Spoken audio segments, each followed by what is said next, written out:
हरियाणा कांग्रेस में पूर्व सीएम भूपेंद्र सिंह हुड्डा का वर्चस्व अब बीते दिनों की बात होने जा रहा है। कांग्रेस हाईकमान हुड्डा परिवार के नाम को लेकर किसी तरह का समझौता करने के मूड में नहीं।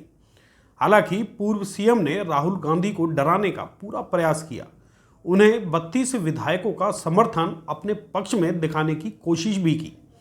इसके बावजूद हुड्डा साहब का कोई पैतरा काम नहीं आया। इसके चलते ही एक बार फिर से हरियाणा विधानसभा में कांग्रेस बिना सेनापति यानी कि नेता विपक्ष के ही मैदान में उतरी। हुड्डा समर्थक विधायकों के चेहरे पर मायूसी दिखाई दी, तो वहीं सदन में बीजेपी विधायकों के चेहरे खिले हुए थे। ये नज़ारा देखकर ऐसा एहसास हुआ कि जैसे वो कांग्रेस विधायकों की स्थिति पर अफसोस जता रहे हैं। दोस्तों नमस्कार, मैं हूं संजय कपूर और आप देख रहे हैं सिटी मेल न्यूज़। इससे एक बात तो साबित हो गई कि तमाम हथकंडों के बावजूद भूपेंद्र हुड्डा को राहुल गांधी नेता प्रतिपक्ष बनाने को तैयार नहीं। राहुल की नाराजगी इस कदर है कि वो फिलहाल ना तो भूपेंद्र हुड्डा और ना ही उनके किसी समर्थक के नाम पर अपनी मोहर लगा रहे हैं। हरियाणा विधानसभा का सत्र शुक्रवार से शुरू हुआ, लेकिन इस बार भी कांग्रेस को नेता प्रतिपक्ष के बिना ही सदन में बैठना पड़ा। इसके चलते पूर्व सीएम हुड्डा को सदन में अपमान का घूंट पीकर रह जाना पड़ा। सत्ता पक्ष वो अपनी नजरें चुराते दिखाई दिए। हुड्डा को यकीन था कि बीते दिनों हुई कांग्रेस की मीटिंग में उनके नाम पर मोहर जरूर लगेगी, लेकिन एक बार फिर उन्हें तब बेबस देखा गया जब उनके नाम की घोषणा नहीं हुई। अब पूर्व सीएम को नेता प्रतिपक्ष के नाम पर चंडीगढ़ में कब्जाई गई कोठी नंबर 70 भी छोड़नी होगी। हालांकि मजे की बात तो यह है कि सत्तारूढ़ बीजेपी इस कोठी को लेकर भूपेंद्र हुड्डा पर तरस खाए हुए है। वो अपने रसूख का फायदा उठाते हुए इस कोठी को नेता प्रतिपक्ष बनने की दुहाई देकर अपने कब्जे में रखे हुए है।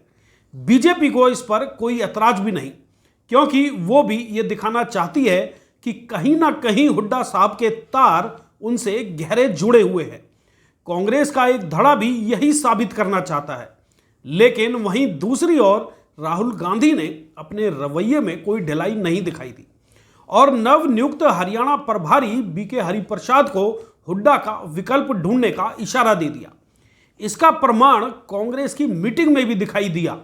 पूर्व सीएम के इशारे पर मीटिंग में कांग्रेस के 37 में से करीब 32 विधायकों ने हुड्डा साहब को ही नेता प्रतिपक्ष बनाने की अपील की, लेकिन उससे पहले सांसद रणदीप सुरजेवाला, सांसद कुमारी शैलजा, पूर्व केंद्रीय मंत्री वीरेंद्र सिंह और पूर्व मंत्री कैप्टन अजय यादव कांग्रेस प्रभारी के सामने हुड्डा के खिलाफ जमकर जहर उगल कर आए।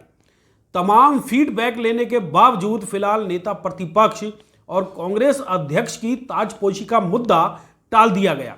इस तरह से 32 विधायकों का दबाव और हुड्डा की ब्लैकमेलिंग के सामने कांग्रेस हाईकमान नहीं झुका। आपको पता ही होगा कि अक्टूबर 2024 से 37 विधायक होने के बावजूद कांग्रेस हरियाणा में नेता प्रतिपक्ष के नाम की घोषणा नहीं कर रही। अब देखना यह होगा कि आने वाले दिनों में कांग्रेस के अंदर हुड्डा परिवार का भविष्य क्या होगा।